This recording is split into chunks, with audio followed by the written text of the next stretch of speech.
Assalamualaikum warahmatullahi wabarakatuh. Selamat pagi anak-anak, mudah-mudahan kita semua dalam keadaan sehat dan selalu semangat untuk pembelajaran daring dari rumah. Oke, untuk materi kita selanjutnya adalah bab yang keempat atau materi terakhir. Kemarin kalian sudah mempelajari tentang kerjasama internasional, ada ASEAN, ada AFTA, MII, dan lain sebagainya. Kita lanjut pada bab yang keempat, judulnya adalah Indonesia dari masa kemerdekaan hingga masa reformasi. KD 3.4 menganalisis kronologi, perubahan dan kesinambungan ruang, geografis, politik, ekonomi, pendidikan, sosial, budaya dari awal kemerdekaan sampai awal reformasi. Tujuan pembelajaran pada pagi hari ini yaitu mengidentifikasi perkembangan politik, ekonomi, sosial, budaya di Indonesia pada masa kemerdekaan, demokrasi parlementer, demokrasi terpimpin, orde baru, dan reformasi. Nah, ini adalah gambar tentang peringatan atau upacara HUT RI yang ada di Istana Negara yang dipimpin oleh Presiden kita yaitu Insinyur Joko Widodo. Kemudian masa kemerdekaan. Setiap tanggal 17 Agustus kita selalu melaksanakan perayaan memperingati Hari Kemerdekaan Negara Republik Indonesia yang kita cintai. Tahukah kalian mengapa kita selalu melaksanakan peringatan Hari Kemerdekaan Indonesia? Kemudian kita tahu bahwa kita memperingati Hari Kemerdekaan Indonesia merupakan ungkapan rasa syukur kepada Tuhan Yang Maha Esa yang telah memberikan kemerdekaan kepada bangsa Indonesia. Kemudian juga yang berikutnya adalah sebagai ungkapan terima kasih kita kepada para pahlawan yang telah berjuang mengorbankan harta serta jiwa dan raga mereka untuk kemerdekaan Indonesia. Oke, yang pertama adalah masa kemerdekaan. 1. Proklamasi kemerdekaan. Kalian sudah tahu bahwa ini adalah gambar pembacaan teks proklamasi yang dibacakan oleh Insinyur Soekarno dan didampingi oleh Dr. Andes Muhammad Hatta. Kemudian ini adalah teks proklamasi yang diketik oleh Sayuti Melik, kemudian ditandatangani oleh Soekarno-Hatta. Yang A, persiapan kemerdekaan. Kita tahu pada akhir tahun 1944 posisi Jepang dalam Perang Asia Pasifik semakin terdesak. Kemudian tanggal 7 September tahun 1944 Perdana Menteri Jepang bernama Kunaiki Koisho menjanjikan kemerdekaan kepada Indonesia dengan tujuan untuk menarik simpati rakyat Indonesia. Ini dibuktikan Jepang mengizinkan pengibaran bendera merah putih berdampingan dengan bendera Jepang. Lanjut, pembentukan BPU PKI Badan Penyelidik Usaha Persiapan Kemerdekaan Indonesia. Pada tanggal 1 Maret tahun 1945 dibentuk BPU PKI yang terdiri atas 63 orang, diketuai oleh Rajiman Widyodiningrat. Kemudian untuk sidang BPU PKI dilaksanakan 2 kali.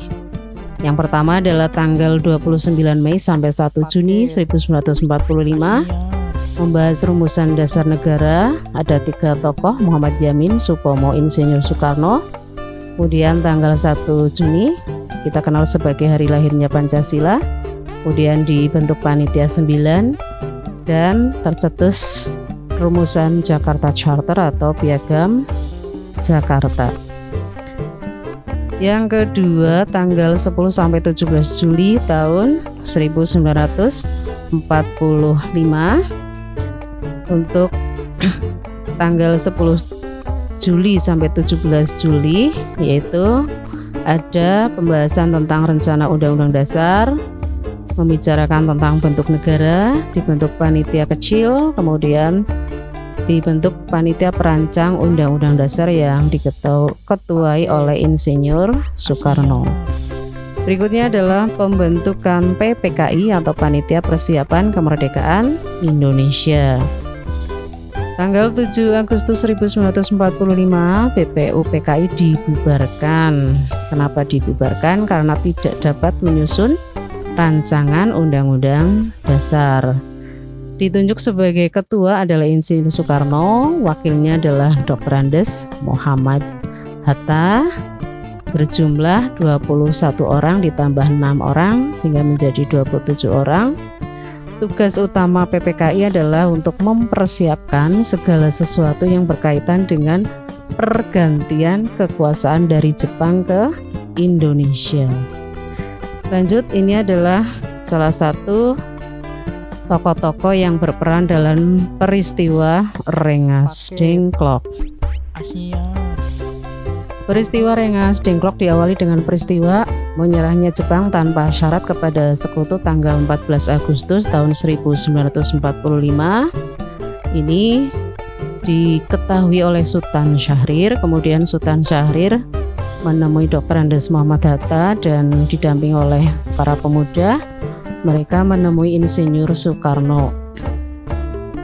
Tujuannya adalah agar Insinyur Soekarno dan Dr. Andes Muhammad Hatta segera memproklamirkan kemerdekaan tanpa melalui sidang PPKI.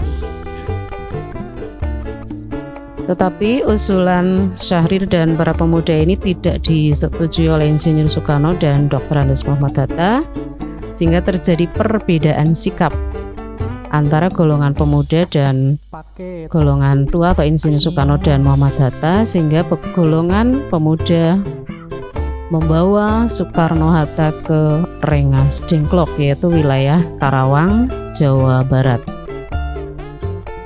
Perumusan teks proklamasi pada malam hari tanggal 16 Agustus tahun 1945 pukul 20.00 atau pukul 8.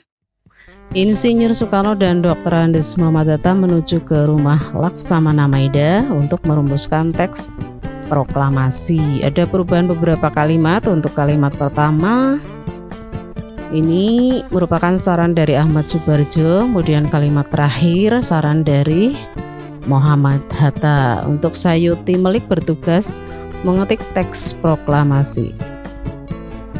Ada 3 perubahan naskah hasil ketikan Sayuti Melik dan tulisan Insinyur Soekarno. Yang pertama adalah kata tempo diganti menjadi tempo. Wakil-wakil bangsa Indonesia diganti atas nama bangsa Indonesia. Kata Jakarta 17-8-05 menjadi Jakarta hari 17 bulan 8 tahun 05. Kemudian kita ketahui bahwa proklamasi dibacakan di tempat kediaman Bung Karno, Jalan Pegangsaan Timur nomor 56, Jakarta, tepatnya tanggal 17 Agustus 1945 pukul 10.00 waktu Indonesia Barat. Kemudian ada susunan acara pada saat pembacaan teks proklamasi. Yang pertama adalah untuk pembacaan proklamasi dibacakan oleh Insinyur Soekarno dan didampingi oleh Dr. Andes Muhammad Hatta. Pengibaran bendera merah putih oleh Latif Hendraningrat, Suhud dan Trimurti. Kemudian untuk sambutan yaitu Suwiryo dan Muwardi atau wali kota dari Jakarta. Nah, ini adalah gambar pertama kali teks proklamasi dibacakan dan ada pengibaran bendera merah putih pada saat upacara proklamasi.